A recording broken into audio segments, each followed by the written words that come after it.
my first question actually is, February is Black History Month, and you were on Finding Your Roots and learned some new stuff about your own history and your own ancestry.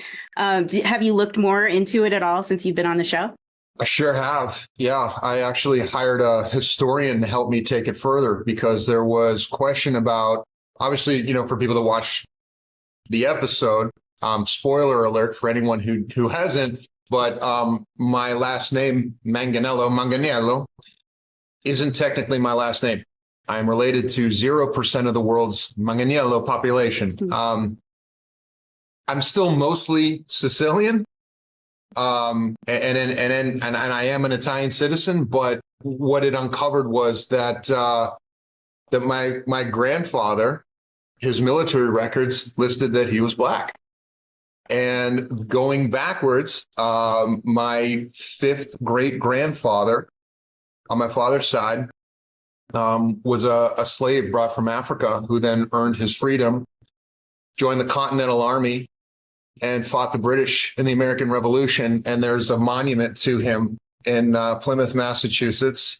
He was given about 26 acres of land for his service in the military.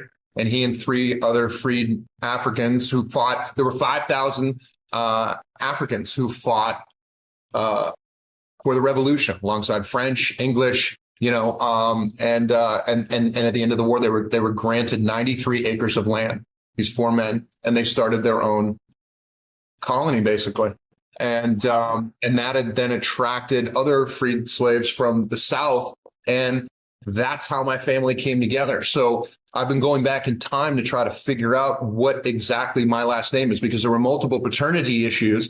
And someone came forth, a third cousin of mine came forth with a marriage certificate that may prove that my last name is Jones. Wow.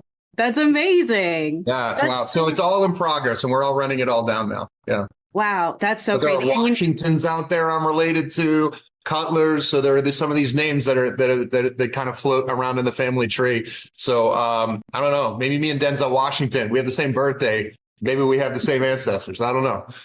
I love it. Who knows? You could be my cousin. Who knows? That's it. We need to get to work picking this up.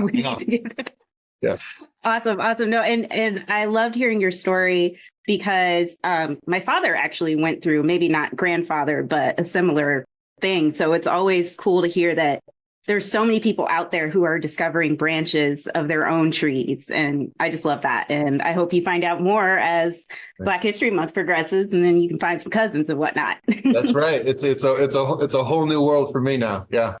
Love it. So moving to Deal or No Deal Island most audiences know you as an actor.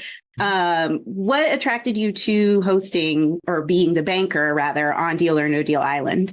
Well, being the master of ceremonies, the game master, if you will, there were a few things. I've always been obsessed with game night. Like, I take my game nights very seriously. Even as a kid growing up, we would watch the Game Show Network and put it on mute. And we played $25,000 Pyramid or Password with somebody with their back to the TV. I watch Jeopardy all the time.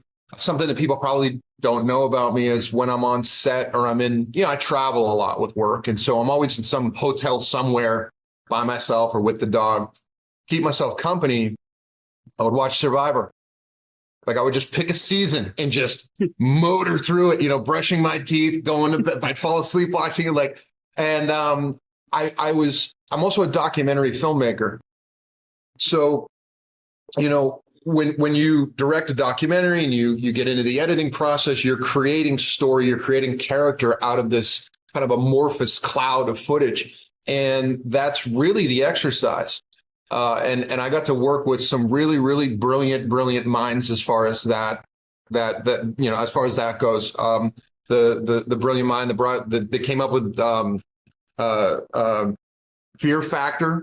Our story team was the story team behind Big Brother. So understanding the social experiment, the dynamics behind people being stuck together in high pressure situations and how they work together and don't. And then making sure that the cameras are there to capture whatever happens. The whole crew was up from Australia. They worked on Survivor. So it was just really an all-star team as far as these shows go, who brought everything together to make the ultimate Mount Everest of competition style shows. And for me, it was almost like everything I love, all, whether it was gaming or creating and working for Dungeons and Dragons for many years. It just seemed like the perfect opportunity for me to not only be like creatively fulfilled, but also like just have a great time. Like I had a blast. I mean, it was right up my alley. This was the perfect job for me. Amazing. And you mentioned, creating character and stuff. Did you like go through an actor character development process for the banker?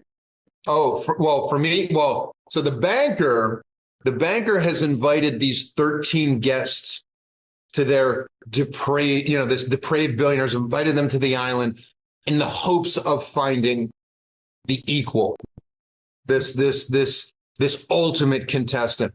And I'm there to make sure that everything runs smoothly and that people don't go missing in the jungle. But also I'm there with a front row seat to see into people's hearts when they get disappointed, when they win, the excitement, the ups and downs. And I'm also there to set it up for the audience. If what is in your case is less than the deal you took, then this happened. If it's more than this, and open that case. So, for me, I'm kind of a PT Barnum of this jungle circus. Jungle circus. Love that. That's great. So you mentioned you're a gamer. Are you did you pick up any tips from watching folks play the games, like things for, future games you play or would want to? Well, what's interesting is like, when you watch the contestants go through the excursions and challenges, it doesn't just test them physically. It's, we're dropping people out 100-foot trees. So are you afraid of heights? Have you been afraid of heights your whole life? Are you willing to go up in this tree? Something you would never do left to your own devices. But when there's $200 million spread out in cases all over an island, and you could be going home with a large percentage of that, are you going up that tree? Will you do it? Can you stick your hand in a box of active snakes that are going to bite you repeatedly as you try to perform some sort of task? Can you do that? Can you get out into the water and hold a long torch with a flame while you swim out and tread water and try to ignite a wick that's going to explode dynamite over your head? Can you pull that off without having the torch go out? You're watching people really, fight an internal battle as well as, this external physical battle. So, and here's the other thing too. One of the contestants, as people know who've seen the preview, is Boston Rob Mariano from Survivor, former Survivor champion, right? So you'd think, oh, okay, well, he's got an advantage. But here's the thing. There was never a season of Survivor that Boston Rob was on where he didn't get to watch the tape of a previous season and figure out how to work that game. He came onto this island. This is the first season. He didn't know what to expect. So you get to watch him for the first time trying to figure this game out along with the other contestants. And some of it you can figure out and some of it you can't. Some of it you just have to get in there. So it's going to be a really fun ride for anybody who tunes in. Absolutely. We love a level playing field. We love having everybody starting at the same point, right? Yeah, well, you can only do it once. And then from there, there have been, knock on wood, but we'll have to progress with the challenges. And I think, we're priding ourselves on being the ultimate competition series. So hopefully we attract the ultimate competition. Beautiful. Thank you so much for taking this time today. I really, really appreciate getting to speak with you. One of my favorite movies is the Magic Mike XXL. So I was also excited to chat with you. And I know you're from Pittsburgh too. I went to college in Pittsburgh. So love there. Fantastic. Point Park. I went to Point Park. I was right down the street at Carnegie. Oh, nice. I did some acting stuff with some CMU folks too. So look at that. Partying at Point Park. Ooh, that's unfortunate. Anyway, thank you. Sure. Thanks a lot.